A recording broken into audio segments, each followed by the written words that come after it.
What's this one got to say? You constantly have to stop doing anything so the narrator can catch up with his long-winded explanations of what's happening.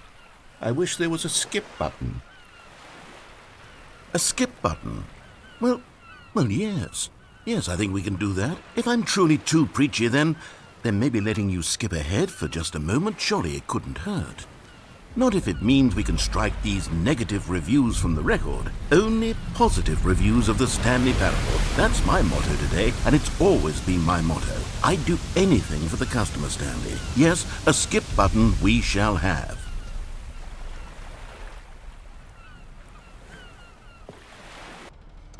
And here it is. Go ahead and give it a shot. I'll pop you forward in time so that the second my incessant droning starts to bore you, with just the push of a button, you'll have zipped right past it. Oh, you're back, you see. You were only frozen in time for a few minutes, but it was plenty of time for me to deliver a long, rambling monologue full of unnecessary verbal flourishes and Well there, sport. You really did catch me rambling on a bit, didn't you? But that's the power of the button. The minute I start to go off on a thoughtless display of self-absorption, it's right at your fingertips to go poof, and it's all over. Oh, I can't wait to see what Cookie 9 will say about... Okay, welcome back, Stanley. Now, I should say that the amount of time the button has been skipping through is becoming longer and longer. That last one was, well, I want to say maybe 30, 45 minutes? It's not unendurable by any means, but it's, well, there's really only so much I can ramble on to myself about. I know, it's shocking, isn't it? But... Stanley, please don't push the button again. It's been 12 hours. You've just been frozen there. I don't know why the skips are getting longer, but they're really, truly getting longer, and my God, there's no way out of the room. Stanley, the door is gone. It's completely gone. I've looked at it from every angle. I've checked every one of those walls 1,000 times. And there's no door, Stanley. There's no door. There's just you and the button, and if you keep... Oh, Stanley, you're back. You're back. Oh, my goodness. I have someone to talk to again. Stanley, I think it's been a week. Or 2 weeks. I've been sitting here all that time. Just sitting here. Not a single person to speak with. And you'd think that that's just how it's always been, right? Me talking and you saying nothing. Would you think... Oh, hello, it's you. You're here again. Welcome.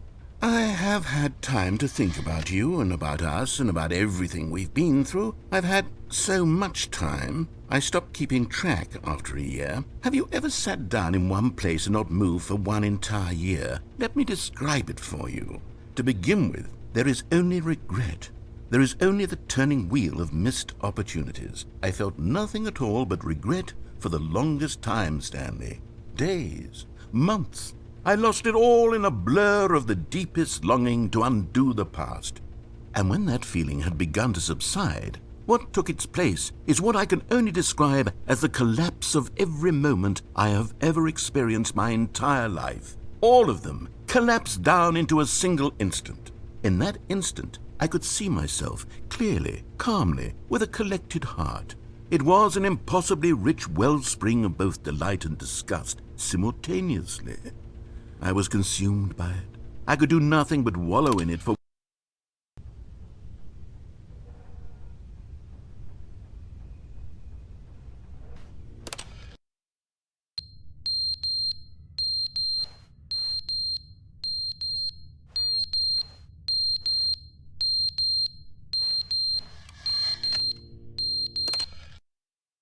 But they didn't understand the game was never meant to be funny. It was meant to have a point. It was meant to speak to the human condition. But where are the jokes? Where are the jokes? They bemoaned, they screamed, they gnashed their teeth and said, entertain us. It wasn't enough. They had to leave a pathetic little thumbs-down review and make all of their pitiful demands. But then, he's talking too much, they said. First, he didn't entertain us, now he won't shut up. It's the inconsistency, it's the lack of accountability. It's the unwillingness to examine with an uncompromising heart the words that they are speaking into the world. as though there were no consequences for a lack of cohesion in one's assessment of others. But of course, absolutely anyone can leave a review. So here's what we get. We get these demands that seek everything and are accountable to nothing. We get a world where someone will say, oh, there should be a skip button. You should be able to freeze Stanley in place while the narrator sits there forever and ever. We want all of this in the new Stanley Parable. We demand it. And then, because it was said, because it was spoken, now it simply has to happen.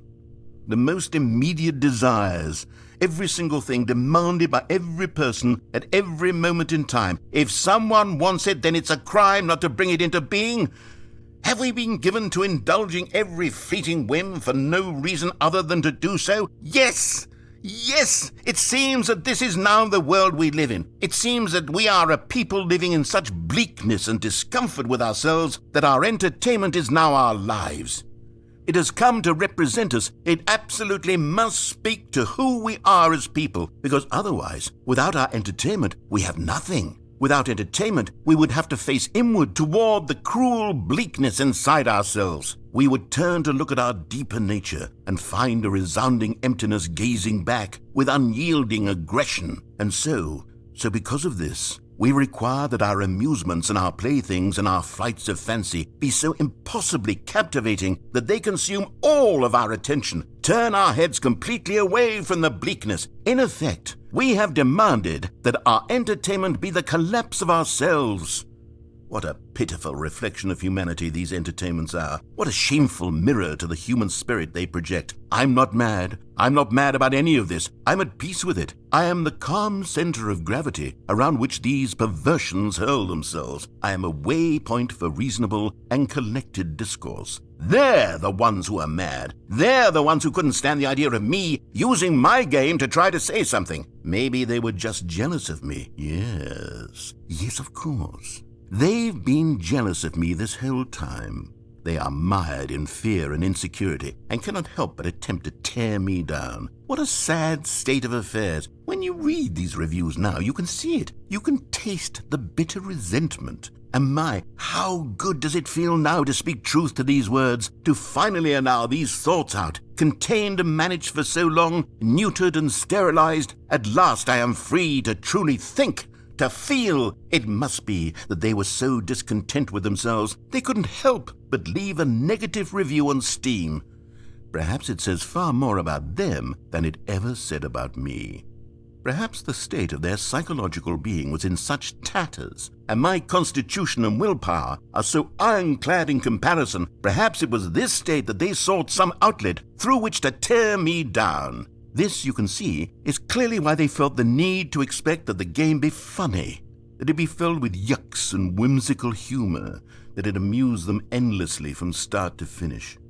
But they didn't understand the game was never meant to be funny. It was meant to have a